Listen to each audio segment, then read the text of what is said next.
Ici, vous trouverez forcément chaussures à votre pied. Sur plusieurs étages, plus d'une centaine de stands proposent des articles jusqu'à moins 70%. On brade, mais ce qui est bien, c'est qu'on arrive à se refaire une trésorerie, à liquider du stock, parce que ça ne sert à rien de garder cette marchandise. Et parfois, les prix même dégringolent lors de ventes flash. 5 € au choix dans tout le stand, et après le prix remonte.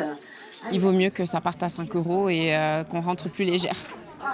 Pour exposer ici, Lola et Nina Pascal sont venues de Bastia. Le déplacement plus l'hôtel et le prix du stand représentent un coût important.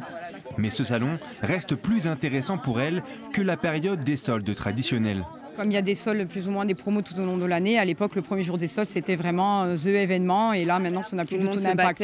Voilà, c'était vraiment, on mettait tout le personnel en place et tout ça. Et maintenant, c'est une journée comme une autre. Alors que pour les braderies, surtout pour les ventes flash, regardez le monde qu'il y a eu, ça a un impact beaucoup plus important. Ouais.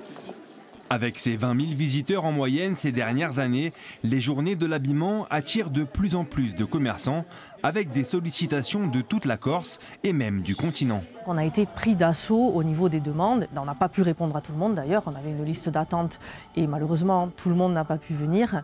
Mais c'est parce que le contexte économique, d'une manière générale, n'est pas bon. Au terme des 4 jours d'exposition, on estime à 1,5 million le chiffre d'affaires réalisé lors de ces journées de l'habillement.